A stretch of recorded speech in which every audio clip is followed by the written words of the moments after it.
So, Lennon, we've just watched. Well, I say we've just watched. A few days ago we watched the Batman, the newest Batman film, the newest one, which I hadn't seen until that point, or I've not seen anything up until that point. I think the only thing I saw of that film was the fact that Robert Pattinson was in it, and that it was a Batman film, and that's all I know before watching it. So went in with absolutely no expectations, but of course it's Batman, so I went in with like decent expectations, and I think it delivered and went above and beyond for me. Yeah, I want to kick off this discussion by talking about that. So, for your first impression on seeing the movie, because you didn't see much of the promotional leading up to the film. No, I didn't see any trailers, no teasers. I don't even think I've seen a poster for it, not unless I glanced at it online somewhere. The only thing I did see was Robert Pattinson in the Batman suit, and that was the only thing I got beforehand. I didn't know who the main bad guy was going to be, or what any of the story was going to be. So I was hoping it was going to be Riddler. Though I love Riddler, and they killed that role. Wow, You got a lucky bastard. Because again, with because me being me, I tend to know about a bit of stuff before the film's even released with a lot of this, superhero stuff. But I'm always jealous, honestly, of people who can just go in completely blind. It's just so. I mean, you can do that at any time. You do. I mean, I could, but that's just. It's not in your nature. It's not in your nature. You need to know everything about the film before you go into the film. Well, not that. I guess it's more, I guess more just like expectations and all that. I kind of already, because I grew up reading some of those stories and have a bit of like surface level knowledge of a lot of it now because of how much I get into superhero stuff and how I used to get into superhero stuff, mostly entertainment stuff. So I always go in with a bit of an idea of what to expect. And for me, I was surprised, but in the best way, because I knew about this film the moment they announced it, because originally this was going to be Ben Affleck's Batman film, back when it was meant to be part of the DC universe. That's not the case. I wasn't a fan of his Batman at all. Yeah, it is a shame, because all accounts, he is a great Batman. He's just, how he was written was terrible. I just didn't think Robert Pattinson, out of all the Batmen, the actors that have been Batman, I didn't think he'd be able to pull it off. Yeah, there was so much. I remember when me and Harry did a podcast together like a few years ago, and we talked about the announcement that Pattinson had been confirmed to be the next Dark Knight, and we were like, maybe we could be good because he's done other roles since Twilight, but he's the guy from Twilight. Yeah, that one thing that did, whenever he was looking kind of pale and beaten up, I was like, oh yeah, that's Edward from Twilight. But he looks so much more in shape that his body shape has kind of changed a lot from it, to getting fit enough for the role of Batman. And yeah, no, he played a really good young Batman. I think it worked really well. It was only a year into his first... Yeah. 2 years or 1 year? 2 years. Yeah, 2 years he was doing crime fighting before this film began. We don't get to see any of that, I'm assuming. Maybe in a prequel, maybe. Well, maybe. I know they did a few comic prequels, like they usually do with superhero stuff these days, to give us a bit of backstory, but they purposely did the Spider-Man No Way Home approach, Homecoming approach, where you know the basic origins already, so you don't really need to show us that again. Yeah. And I think it worked with this one, because, again, it's sort of like Spider-Man. We've seen his parents die so many times, and I feel like it's after how divisive the DC EU turned out with with Ben Affleck's Batman, having a straightforward, like, fresh start without treading old ground, I think definitely helped this movie.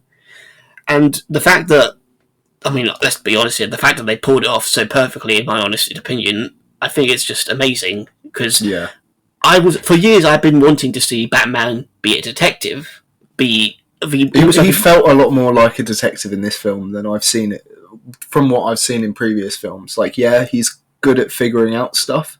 I think it might help out because it's the Riddler. That's literally, the detective comes out in Batman whenever the Riddler is around, because he has to figure out clues, he has to solve puzzles, whereas the Joker, if Joker's the main bad guy, it's pure chaos. He doesn't have to do much thinking, he just kind of has to get into the mind of a madman. But that's what I liked about the main villain that they made in Riddler, is that you got to see that detective part of him come out, and it really built up the Batman character with this new actor. And I think it really stuck with me that it was one of the best Batman I've seen. Really? Yeah. Nice. Yeah, I got to say, and the side cast too. I mean, sort of going into the middle, the side characters and all that, Catwoman and Jim Gordon. Again, they're good characters in previous iterations, but I really like how they involve them more with the story. Yeah, because Gordon is like essentially his Robin in this. Gordon was really good in this. I tell you who else was really good was the not Catwoman. There was another Penguin. Colin Farrell. Oh my god! Wow, he played amazing Penguin. That was great. He's exactly how I thought they would cast the Penguin. Whereas, like, the only other iteration of the Penguin I can say that is close to being that good or is better is the Penguin from Gotham series. I loved that Penguin. I loved Cobblepot. It was great. It was fantastic in the Gotham series. But in this, he really felt more truer to the comics, for sure. I like how he was very like, what's the word? He was very blunt in how he just like nonchalantly pointed out how like, oh, you can't touch me. I have done something wrong. But at the same time, he was like, is that the mayor? Oh shit, it is. Yeah. So, I think for overall, the movie at its strength was just the writing, and I feel like I might be a broken record occasionally when it comes to these discussions, but it feels like we're in a period of filmmaking right now where it's so rare to get films that are just good with their writing, and I feel like this film, a lot of them go a bit too over the top, spending their budget on effects and all the new camera equipment and stuff, and don't spend enough time actually on the writing. This film, it felt like they took their time and actually fleshed out a really good plot, one that was interesting, captivating, and one that you wanted to see through to the end. There's been so many films where I've been in the cinema and I've been like, where can this lead? Like, I wonder if they'll do this. Like, kind of just in the middle with like how it will end. But I remember while watching this, I was thinking, holy crap, what are they going to do next? Like, how is Batman going to solve this? It's like, it really, really captivated me, the whole film. It was utterly fantastic. Yeah, I love how it kept escalating, and then you think it's like wrapping up, and then all of a sudden, oh shit, the Riddler had a bigger plan. Yeah. And yeah, I lost my point what I was going to say earlier, but when it comes to writing, I remember now. I feel like a lot of films now, they just skip on that, or they don't do as good enough of a job. But this film, all things considered, it had a lot going against it, because a lot of people at the time were still against, and something new for the DCEU, because they wanted the old one back. They want the Snyderverse back. Yeah. But this full-on opened the doors for Elsworld's stories to be told for DC characters, I think. And I feel like, again, to get into my main point, I think this was a very fun film and a very great film, and it just really did well with its story. And to add on what you said, even that you were invested in it so much, me too, because for a film that's almost 3 hours long, it doesn't feel like it. You're so engaged with the story and what's going on. I talked to a couple people that had seen the film, and I just asked them before I watched it, what did you think of it? And a lot of people said it was too long. A lot of people. But when I was watching it, I was like, yeah, I can see what they mean, but it needs to be that long for it to have the same effect, when you watch it all the way through, from start to finish. It really, it's a really great film because of its length. It fleshes out so many points in it, so many characters, and it's just kind of getting to grips with this new Batman. And it's I liked the length. I didn't think it was too long. It could have parts where it was shortened, but they do have a deleted scene, which we can get to a bit later if you want to talk about that in a bit. But we can, but they do have a deleted scene, which I'm glad they kept out. Yeah. It's one of the only deleted scenes I've seen in a film where I've been like, oh, I'm glad they took that out, and not like, why didn't they keep that in? That's great. So let's for a bit of a wrap up now. Let's talk about the deleted scene. Yeah. So you thought the Riddler was great. Yeah. What did you think of their inclusion of the Joker in both the cameo of the official movie and of that deleted scene? I much preferred the way they did it in the film, without the deleted scene in it, where you just see Joker at the end kind of cackling and just saying to Riddler, like, no, you did good, and then just like cackling away, and the way he looks so disfigured is incredible, and you get to see that a bit more fleshed out during the deleted scene. And the deleted scene, I'm glad they kept out, mainly because I don't feel like they needed to take away from the Riddler during that with like, oh, the Joker's here, or everyone's waiting to see the Joker in a Batman film. Everyone, because Joker is such a high like level for actors to go to. It's such an incredible character. Very, very difficult to play, so people want to see who's cast as it and everything like that, the makeup, and how the Joker's going to influence the story. But I'm very, very glad they kept that as a deleted scene, so not to take away from the Riddler being the main bad. Because the Riddler, in the end, just turns out to be this very, very average-looking guy. Just very kind of normal, unsuspecting guy, but he's just super clever.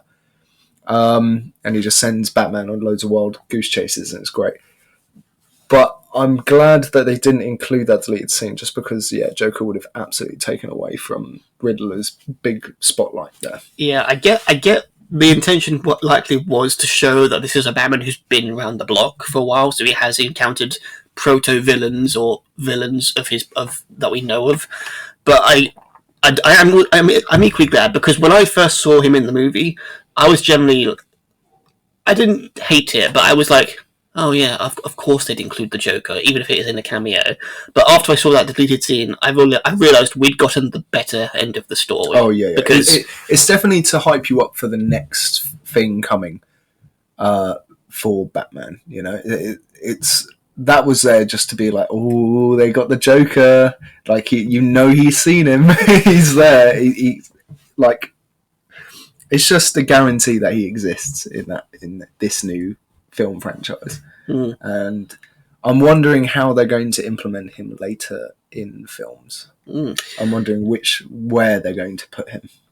Well, we won't have to wait for long.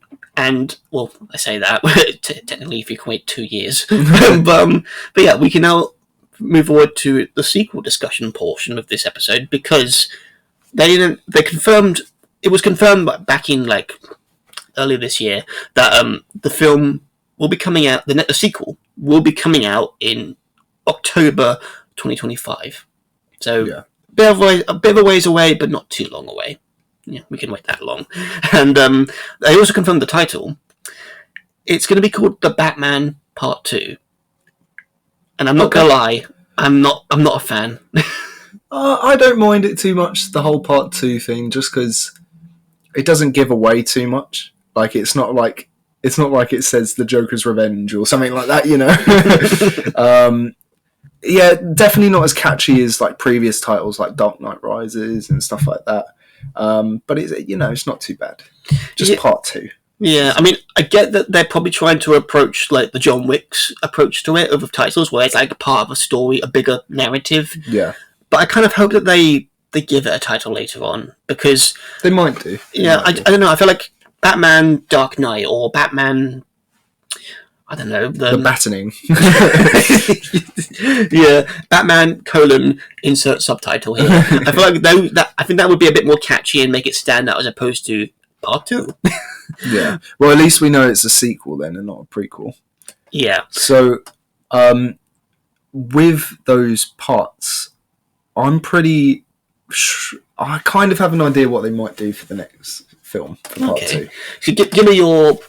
So before I jump into my potential pitches for what they could do, give me your verdict. What do you think they should do for a sequel? Or do you think? I think they should involve Scarecrow, because Scarecrow we didn't see in the in Arkham Asylum, or didn't catch any glimpses of, so he hasn't encountered him yet. And I think it was quite late into the Batman series that Scarecrow actually popped up. So I would love to see Scarecrow on screen, and I would love to see just all the horrific things that he can do because of all his gas and everything like that. I think maybe they might involve Harley Quinn. No, you think so? Okay, probably not, to be honest. Probably not. But I have a feeling we might have a little scene with her. Just because we've seen the Joker. Where's Harley? This is very early on in the Batman series, so Harley is still with Joker at this point. Truth be told, we don't know that for sure.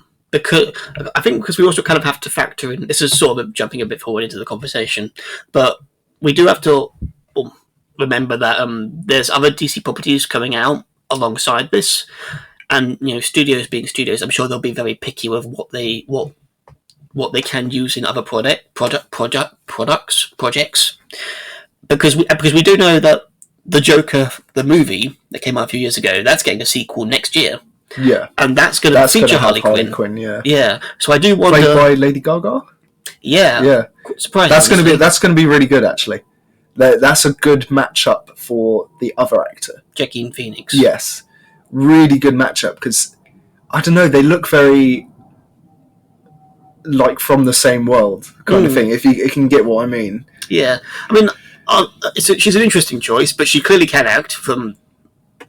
Yeah, she's a very good actor, actually. I know she's been in a few stuff that I haven't seen, but I do know from word of mouth that she can put her chops in.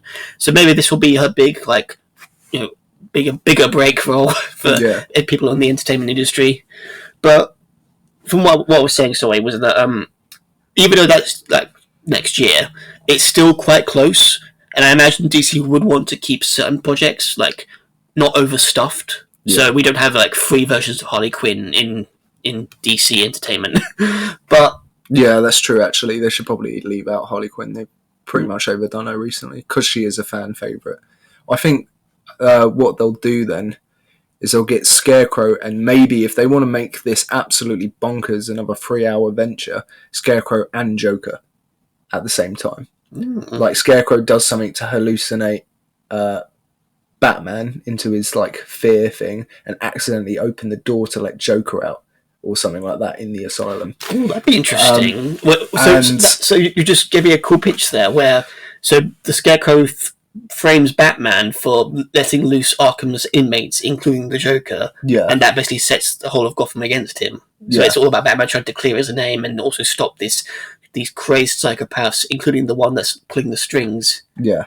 Because Batman don't give no shit. He'll just do it whether people hate him or not. But that'll be a cool kind of make a name for yourself again kind of Batman story, as well as so much action-packed action because of all the inmates that'll be out. So I was thinking they could either do that or they could just do Scarecrow and a couple other side villains, maybe Two-Face. I don't really like Two-Face, though, so I'm hoping they don't put him in. Or, I don't know, just a couple other. Maybe Poison Ivy would be cool. I would love to see Poison Ivy. But I think if they put the Joker in anything, I'm not entirely sure they'll do it in part 2. They might do it in a prequel, Yeah, for me, honestly, if you asked me this question after I walked out the film for the first time, I would have told you they're clearly setting him up for the second film. But then I thought, no, they probably won't do that because there would be too much comparison between that and The Dark Knight. Because it's the same thing. They teased the Joker in that first movie. He's the main antagonist of the second movie.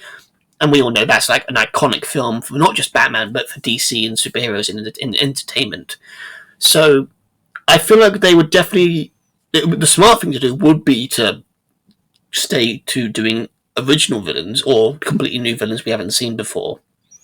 And saving the Joker for the third film, or at the very least a prequel movie. I think that would be the best approach. With potential storylines actually talking about what I think they could do, there's 2 possible stories that I think they could adapt for the sequel if they want to go comic book loose adapting routes. And the first one is actually something you might be quite familiar with because it was actually used in Gotham the series. It's called No Man's Land. Yeah. And for people who don't know, the basic crux of the story is that after Gotham is devastated by an earthquake, the US government basically declares the city to be uninhabitable. And those that remain, the people, and notably many gang factions and enemies of the Dark Knight, they basically now fight for supremacy over the remains of the city, and it's up to Batman to basically bring back order along with the police and Jim Gordon. Mm-hmm. And again, they've used that for one of the movies, they've used it for one of the TV shows. So, and it actually is set up in a version of that storyline is set up at the end of this movie because Gotham is flooded and it's made known that martial law is declared. Yeah. And so there's definitely room for them to pick up the story and reveal that there's now a power vacuum between so many factions, and some of those factions could be very notable Batman villains. That'd be cool if they bring some out of the light. Yeah, out into the light. That were hiding away before, and now that the city is, destroyed, they're fighting over the scraps kind of thing. God, you could have so many potential villains, Mr. Freeze, and tons. Yeah, although I really don't want to see Mr. Freeze on screen again. He's just, I don't like him as a character. Even in Gotham, I thought they did all the villains perfectly apart from Mr. Freeze. And yeah, I just don't like him. He's got a bad rap. Poor doctor. Professor. Okay, so so that's one pitch. The second pitch storyline I think they could adapt would be, I think this is a recent one, so I'm not quite as familiar with it. I just know the summary of it, but it's basically the war of jokes and riddles. And the basic crux of this story is that the Joker and the Riddler, who are they're considered two of Batman's greatest foes. They basically team up to try and take down Batman, but as things go, both of them are very, very, very determined men who will do anything to take down the Dark Knight. So that will include clashing with each other because they want to be the one to do it. Yeah. And in short, conflicts ensue. That's the one thing I found was very interesting about the Joker, though, is he somehow, even though all the villains hated the Joker, he somehow was always able to be on top every single time. Where it's the Joker and the Riddler have a little bit of a better relationship where they have worked together at points. And I don't really want to see that again, you know? And I don't want to see the Riddler again in this film, in the next film. Yeah, it would be it would feel like it would be a bit repetitive to have him back so quickly. Yeah. Yeah, I mean, yeah, I agree. Which is actually why I think that this storyline pitch could be possible, but at the same time, I think it would be best not to do it. Maybe save this potential storyline for a third movie. But yeah, those are the two based off source material pitches that we could see. Moving on to the main villains who I think we could see coming to the list. Now, I've got 4 candidates here who I think could be perfect for a villain.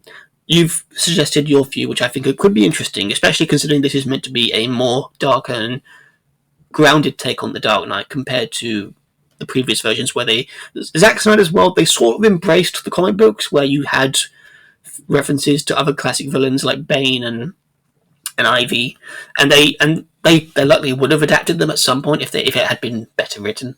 Yeah. And we actually got movies with more versions of those characters. But as is this new world, I feel like they would have to make some changes to make it more believable. Hence how they changed the Riddler in this to make him much more darker and crazy. Yeah. But yeah, so my 4 candidates here are the Joker. And we all know he's a crazed psychopath with a warped, sadistic sense of humour. And the second one is the Calendar Man. Now I would say he's quite not as well known. I'm sure people people are in the know with him. He's one of those villains that was made popular in one of the early 2000s comic runs, which was quite well known. But essentially, he's a criminal mastermind who commits themed Christmas. He basically commits themed crimes that correspond with the holidays and significant dates. Yeah. So if you're taking the grounded approach... It's good to know when he's doing it, though. It's the one thing he's got going against him, isn't it? It's his whole thing, and then Batman's like, it's not Christmas Eve yet, don't have to worry. When's the next crime? Oh, December. So, get to it. But so that could be a grounded villain approach they could take, because that's not too far out there. That's almost borderline a realistic serial killer that you could see happening in real life. So that could definitely be one approach they could go with the next film if they want to. A third option, the third candidate, and you're not going to like this, could be Mr. Freeze. Oh, and he's basically a scientist who turns supervillain who seeks to find a cure for his dying wife, and this causes him to come into conflict with the Dark Knight. And he's basically he's not got powers. I'm sure there's different versions the way he does, but he basically has like... So there's a couple like different versions. Like one point he like tested a load of stuff on himself so that he could like help his wife, and then accidentally turned himself into someone that needed to be cold all the time. Yeah, so he had to wear that special suit. Yeah, he had an exosuit that allowed him to keep cool constantly, and and I think some versions he has like a special injection or something. Yeah, again, there's different variations. It's mostly science based here, so he'll have like a freeze gun and cool stuff like that. He doesn't actually shoot like ice blast out of his hands or anything like that. So he's not a super villain. He's just a villain. Yeah, true. Well, kind of. Well, I guess he's technically a super villain, but yeah, he doesn't have powers. So it's kind of like calling Robin a superhero. Yeah, he's a bit of a tier above the rest of the normal henchmen. But yeah, I think he would be my go-to candidate for a villain because... we'll get to this a bit more later, but I feel like he would be another nice, fresh change for recent iterations of Batman, because we've had the Joker so many times, we've had Bane in the Nolan trilogy, we've had Scarecrow in that trilogy too, and we've had different versions in Gotham, and I feel like what this first movie did was set the template that they could do these characters again, but in a different way, in a darker way. And with Mr. Freeze, let's face it, we all think of Arnold Schwarzenegger. Yeah. When we think of Mr. Freeze in live action. Freeze. And as great as that guy is, that was like... Yeah. that movie. That was a movie. Are you getting gold feet? Gosh, what a... yeah, so I feel like this second movie, could have the chance to basically give a redemption take on the character. And sort of like how this first movie did for Riddler, what it did for Jim Carrey's Riddler. I feel like this could definitely be a great way to approach the second movie and also up the stakes, because Riddler was, even despite being very smart and very crazy, he was very much human. He didn't have any powers at all either.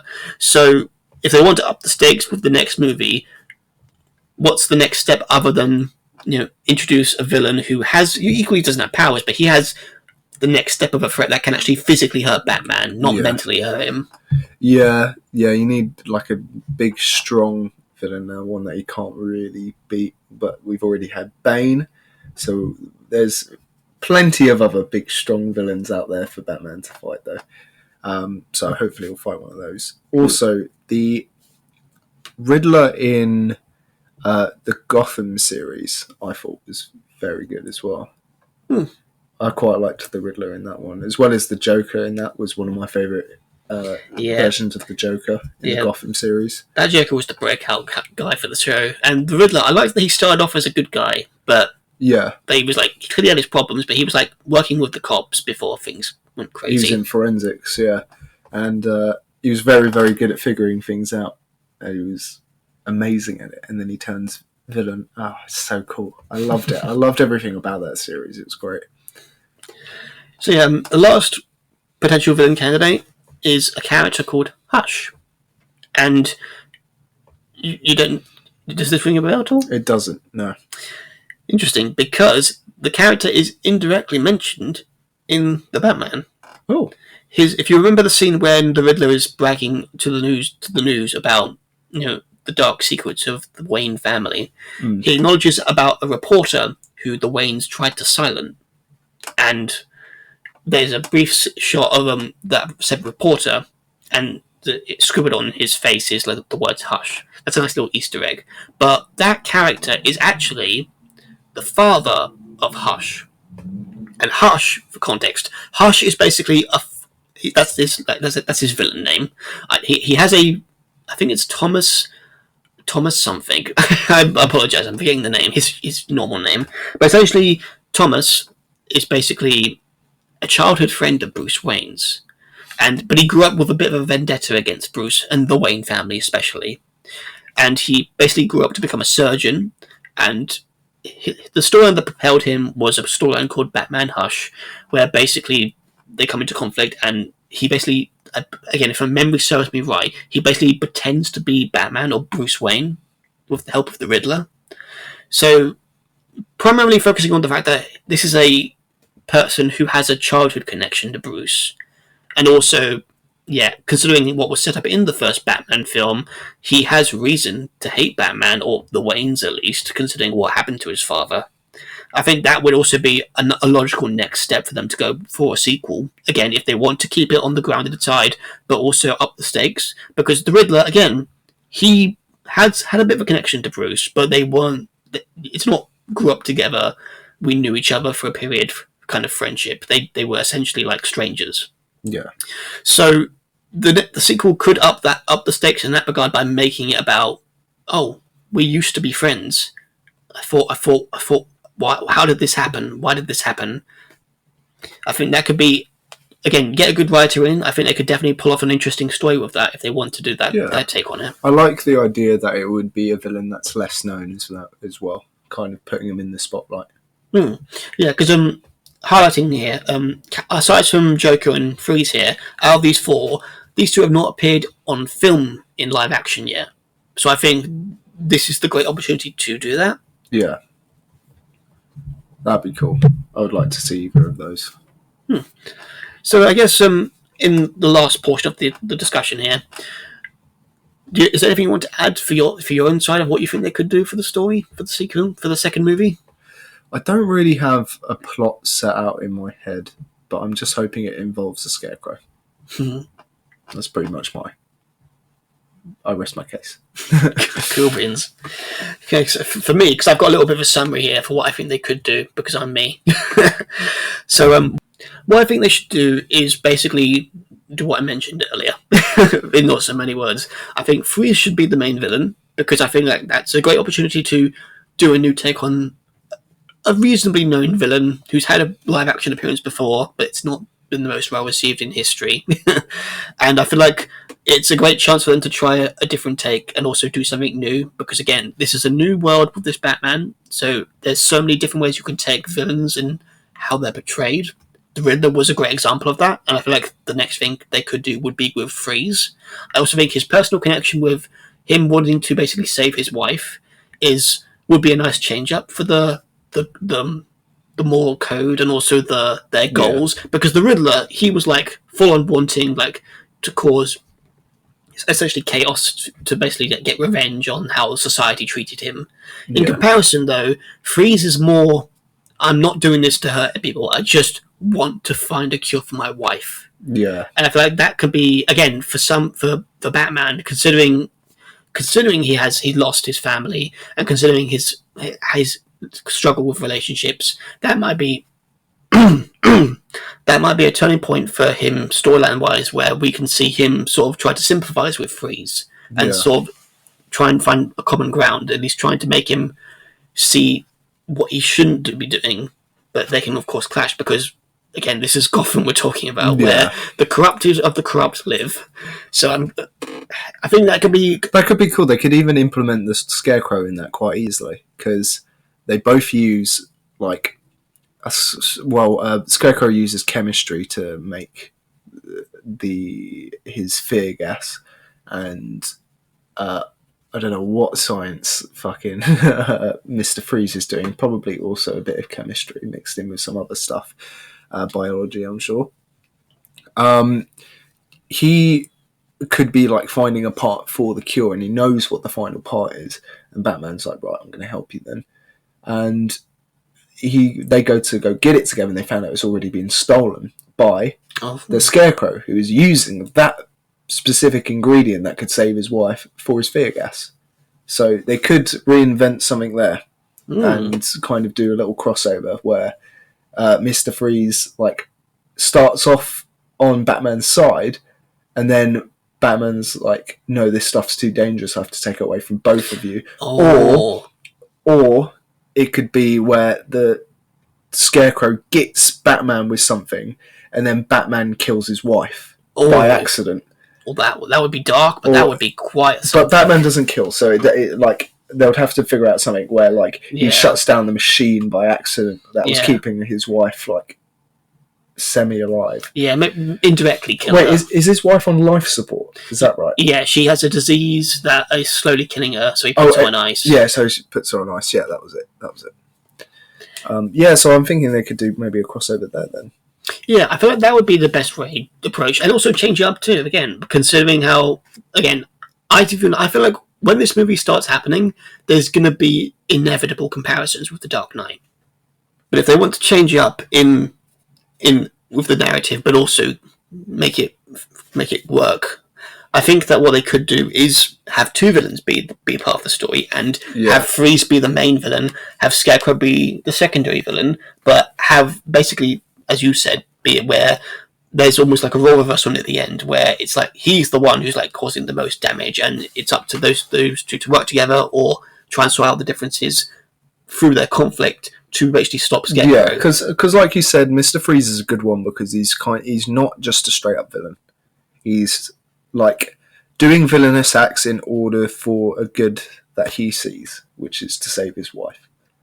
And then it becomes a kind of a moral balance thing, where rather than just like, this guy's psychotic and he's hard to catch, I'll get him, Batman. So, it could make it a bit more interesting, where the fact that just Mr. Freeze is just not a straight up villain. And it was kind of like that in the games as well with Mr. Freeze. Like, yes, you did fight him pretty much immediately when you met him, but only because something happens that the Joker does. It makes him go nuts. I think the Joker killed his wife and made it look like Batman did it, so that Mr. Freeze went crazy and started fighting Batman. I can't remember. I only played Arkham Asylum when I played those games. By the way, interesting villain that I would love to see on screen, but it will be very hard to do well and better than the video game did, is Killer Croc. Wow. Yeah. Seeing Killer Croc in that video in Arkham Asylum, terrifying. Oh my god, it was scary. That was the most scared I've ever been playing a game as a kid. Like, that was insane. I nearly wet myself like 10 times during that Killer Croc moment. But it would be very hard to make that a thing on screen. Like, God damn it, Suicide Squad. Oh, God, why did you make him look like that? Don't remind me. Why'd you make him look more man than Croc? He's meant to be fucking huge. Yeah. He's meant to look like similar to how they done the shark guy in it now. Yeah. King Shark or whatever he's called. Yeah, just make it a full CG character at this point, because... Yeah, literally, just Hulk him. Yeah. I would love to see that, but we'll actually get to that later. But, drawing back here, I think that would be a good story pitch for a second movie. I think there's a lot you can do there with those characters, secondary and main, and I think for the story of Batman, considering this is part 2 of a bigger story. And I've got a pitch here for a third film, because I like trilogies, and from what I understand, they are going to try and do a trilogy. Yeah. So there's hope there, hopefully. And I think that they could do 2 options here. I think currently for now, because I'm sure there's so many other Batman stories out there that even I don't know that they could pull from and tell a great final act. I think, though, the best 2 they could do is either the Jokes and Riddles storyline, which I mentioned earlier, where it's basically the Joker and Riddler teaming up to fight Batman, and then they end up fighting each other. So that could be like paying off the ending of the first movie. Yeah. Alternatively, if they really want to save the Joker for a far later point, or not even use him at all. Again, if they want to save that character for other stuff. Another option, which I can't recall if this is in the games or not, in the Arkham games, but they could use the Court of Owls. Oh, they didn't use those in the games, I don't think, not unless they used them in Arkham City. No, I don't think the Court of Owls are in it.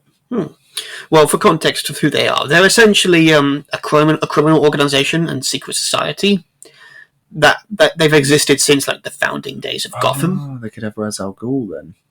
Maybe the League of Shadows could be somewhat involved, but they're not connected to them. They're basically there's no powers connected with them, at least from how I'm remembering. They're primarily just a secret society. They're very wealthy, and they've got their fingers in a lot of pies.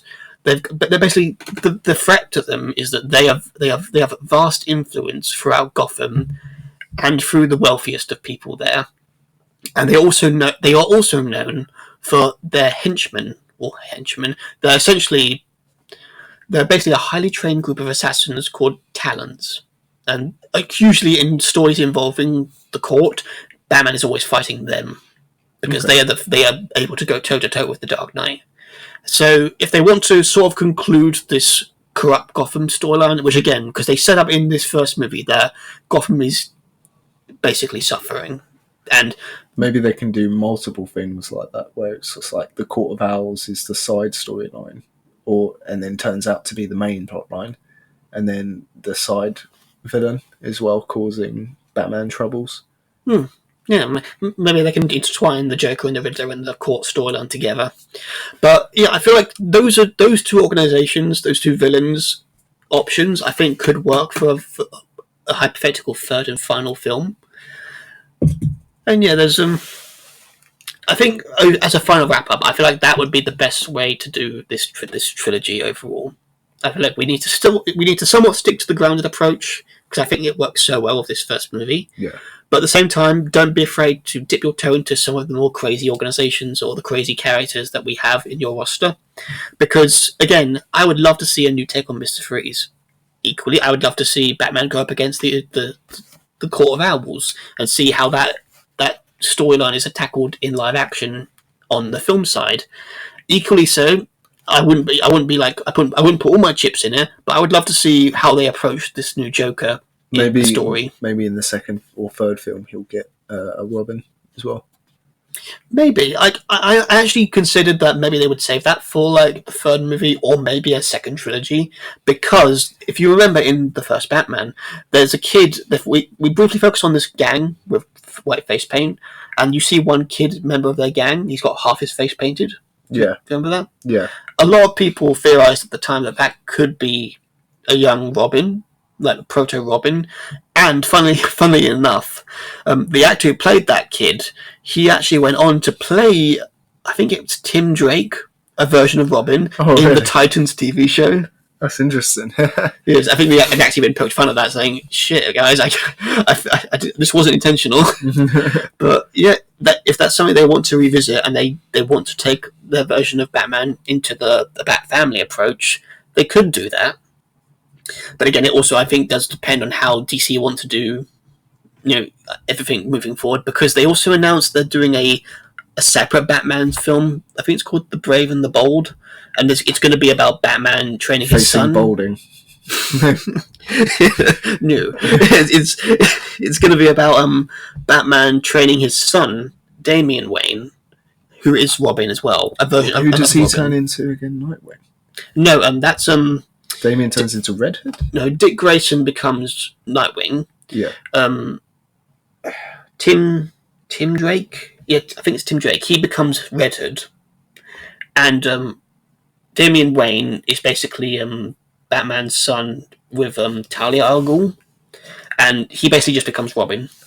He's a more darker, more brutal take on Robin. He starts off being okay killing people, but him being with his father basically teaches him the moral of don't become the villain, don't be like them. Yeah. And that is a story we're going to see happen going down the line in James Gunn's new take on DC. And that's going to be a movie called The Brave and the Bold. But separate to that, we've got the Elsworld movies, which includes the Batman. And again, they could do that. But at the same time, depending on when it happens or when it's released or how things go or even how the other film is received, it really depends on what they want to do with the characters going forward. Because again, the last thing they want to do is to become repetitive with their own industry. Yeah. But yeah, so I guess for overall wrap up, what do you think? Would you say you're excited for this new take on Batman going forward? I am, yeah. This is one of the first takes on Batman I've seen in a while, which I've actually been excited for. I want to see where it goes. I want to see Robert Pattinson develop as an actor and become even better Batman and get far more hench. And yeah, no, I'm excited to see what happens, because the last Batman stuff we really had was Batman vs Superman, and that was, let's not talk about that. Yeah. But yeah, I would like to see them actually do Batman some justice for once. Yeah, I would like to see this new take on the character get a full trilogy, have it be its own fun thing, and revel in that world, because they did such a great job with this first movie, and I don't care what people say, I really enjoyed it, and I really loved all the characters in it, and I really want to see these characters push forward. I want to see what happens with Catwoman. I want to see what happens with Jim Gordon. I even want to see what happens with the Riddler and the Joker. And of course with Alfred and Batman. I feel like there's so much you can do with these new takes on the characters. And the fact that the actors were so good too, I think that's just like the perfect storm. Yeah. Especially, again, in the climate of films right now where it's looking very meh. So it's nice to have something that I'm looking forward to seeing. So for now, we'll find out. I guess for all we know, by the time this episode goes out, we might have a bit more detail on what the stories could be about. But until then, let's have some fun speculating on what could happen. Yeah, just guessing.